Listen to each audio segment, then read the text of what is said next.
আমি শান্তনু আজকে গল্পের আসরে একটা দুঃখের গল্প নিয়ে এসে হাজির। গল্প পাঠ ভালো লাগলে লাইক এবং সাবস্ক্রাইব অবশ্যই করবেন। আজকে গল্পের নাম ভুলে যেতে চাই। একটি মৃত্যুর ঘটনা যে কারো জীবন শূন্য করে দিয়ে যেতে পারে তা আমার মেজমাসি প্রতিদিন প্রমাণ করছেন। তার একমাত্র সন্তান প্রিয়তোষের মৃত্যুর পর শোকে দুঃখে এমন অবস্থা হয়েছিল যে ওকে বাঁচানোই দায় হয়েছিল আমাদের। বিলাপের সুরে ক্ষণে ক্ষণে বুক চাবড়ে বলে উঠতেন, আমার পিকুকে ছেড়ে আমি কি করে বাঁচব বল, আমার আর বাঁচার দরকার নেই, আমার সব শেষ হয়ে গেছে। খাওয়া দাওয়া বন্ধ করে দিয়েছিলেন ওরা। শুধু মেজমাসি নয়, রতন মেশো, উনি পুরুষ মানুষ হলেও পিতা তো। পুত্র হারানোর বেদনা যে তাকেও কতটা শোকাহত করেছিল তা তার জীবনচরণ বদলে যাওয়ার ঘটনাতেই প্রমাণিত।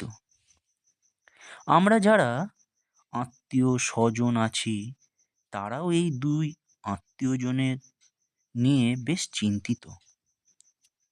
পিকুর অকাল প্রয়াণ আমাদের জীবনেও প্রভাব ফেলেছে। মেজমাসি মেসোমশাই আমাদেরকে খুব ভালোবাসতেন। তাদের এমন অস্বাভাবিক দুর্দশার জীবন আমরাও মেনে নিতে পারি না, কিন্তু কি করব, ভবিতব্য তো মেনে নিতেই হবে। পিকু মাত্র 12 বছর বয়সে যে দুর্ঘটনায় মারা গেছে সেই দুর্ঘটনা এড়ানো যেত। 12 বছরের চঞ্চল দুষ্টু ছেলেটা খেলতে গিয়ে নিজের দোষেই মারা গেছে। সে বাড়ির পাশে একটা আম বাগানে আম পাড়তে ঢুকেছিল। তারপর উঁচু পাঁচিল টপকে পালাতে গিয়ে পাথরের ওপর আছড়ে পড়ে যায়। কেউ কিছু বোঝার আগেই তার প্রাণবায়ু বেরিয়ে গিয়েছিল। সেই অর্থে পিকুর মৃত্যুর জন্য অন্য কেউ দায়ী নয়।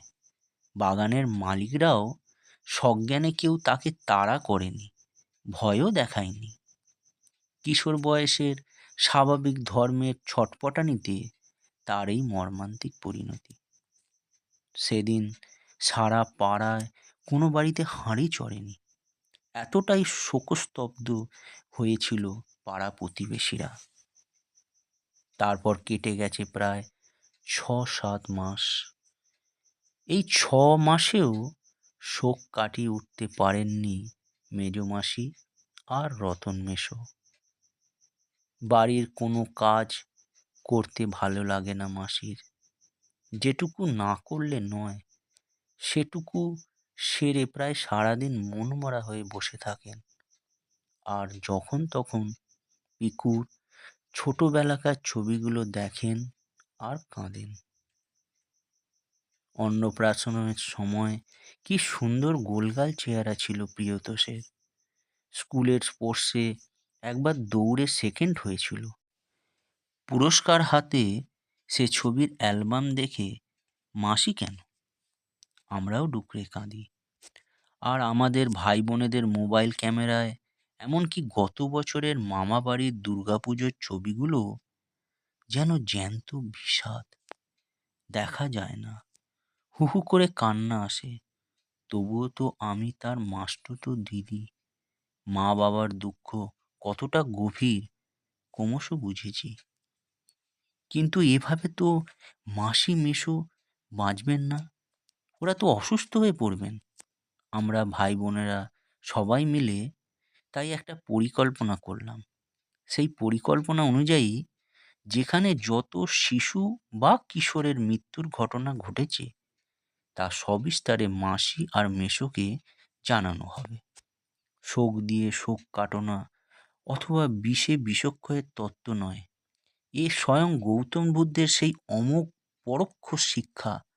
পুত্রহারা বেদনার্ত মাতা যখন কাঁদতে কাঁদতে গৌতম বুদ্ধের কাছে গিয়ে মৃত পুত্রের প্রাণ ভিক্ষা চেয়েছিলেন, তখন তিনি তাকে বলেছিলেন, নগরে যে বাড়িতে কোনো মৃত্যু ঘটেনি সেখান থেকে এক মুঠো সর্ষে আনতে। টিভির নিউজ চ্যানেল খুলে খবরের কাগজের পাতা মেলে ধরে দুর্ঘটনায়, অপঘাতে অল্প বয়সী ছেলে মেয়েদের করুণ মৃত্যুর সংবাদগুলো আমরা এই শোকার্ত দম্পতিকে দেখাই। তারপর খুব সুন্দরভাবে ব্যাখ্যা করি সেই সব ছেলে মেয়েদের মা বাবার অবস্থাগুলো। অনেক মা বাবা কি কঠিন বাস্তবকে সহজভাবে মেনে নিয়ে বিবৃতি দিচ্ছেন, কেউ বা সামলে উঠছেন ওই তীব্র শোক, ফিরে যাচ্ছেন জীবনের স্বাভাবিক ছন্দে। একসময় ভালো রবীন্দ্রসঙ্গীত গাইতেন মেজোমাসি। আমি তাকে কিছু দুঃখের রবীন্দ্রসঙ্গীত শোনালাম। বিষাদের সুরে ভরা সেই সব গানের বাণী বাঞ্ছনায় মাসির অভিব্যক্তি বদলে গেল। একসময় মাসিও সুর মেলাতে থাকেন। রবীন্দ্রসঙ্গীত যেন মাসির অবলম্বন হয়ে ওঠে। এভাবেই একদিন মাসি আর মেসোমশাইকে আমরা বোঝাতে সক্ষম হই, স্মৃতি সতত সুখের। ছেলের অ্যালবামের ছবিগুলো দেখতে দেখতে তারা যেন সেই সুখানুভূতিতে আচ্ছন্ন হতে থাকলেন। আমরাও একটু স্বস্তি পেলাম। আশ্বিনের মাঝামাঝি পুজোর আবহ, চতুর্থী, পঞ্চমী, এভাবেই পুজো এগিয়ে আসছে। হঠাৎ সপ্তমীর দিন মাসি আমাকে বললেন, নিরু, কাল আমি ঠাকুর দেখতে যাব। বেশ ভালো তো, আমরা তোমাকে নিয়ে যাব। ভেবে দেখলাম মণ্ডপে গেলে আমি আমার পিকুর মতো অনেক পিকুকে দেখতে পাবে। তাদের কাউকে ডেকে আদর করব, কাউকে ডেকে কিছু খাওয়াবো, কাউকে নতুন জামা কিনে দেব। এ হবে না? প্রশ্ন করলেন মাসি। আমি বললাম, খুব ভালো হবে। মেজোমাসি বললেন, পিকুর বন্ধু বান্ধবদের খবর দে, আমি তাদের পুজোর জামা প্যান্ট কিনে দেব। আমার এক প্রিয়তোষ চলে গেছে, আরও হাজার প্রিয়তোষ রয়েছে আমাদের আশেপাশে। আমি সুযোগ পেয়ে বললাম, বিশেষ করে অনেক শিশুর বাবা মাও তো মারা যাচ্ছে। সেসব অসহায় শিশুদের মা বাবার ভূমিকা পালন করতে পারো তোমরা, তারাও বেঁচে যাবে আর তোমরাও পুত্রশোক ভুলে থাকবে। তা যা বলেছিস। পরদিন অষ্টমীর সকাল, প্রিয়তোষ ওরফে পিকুর প্রিয়তম কয়েকজন বন্ধুকে ডেকে এনে হাজির করলাম মেজোমাসির বাড়িতে। মাসি সবাইকে নিয়ে বাজারে যাবেন, ওদের পছন্দ মতো জামা প্যান্ট কিনে দেবেন। এ ঘটনার আনন্দে ভরে গেল মাসিদের বাড়ির পরিবেশ। তারপর দুটো তিনটে টোটো ডেকে যখন আমরা বাজারের দিকে রওনা হলাম, আমার মনে হলো এ বাড়ির বিষাদ যেন ওই টোটোতে চড়ে বিদায় হয়ে যাচ্ছে।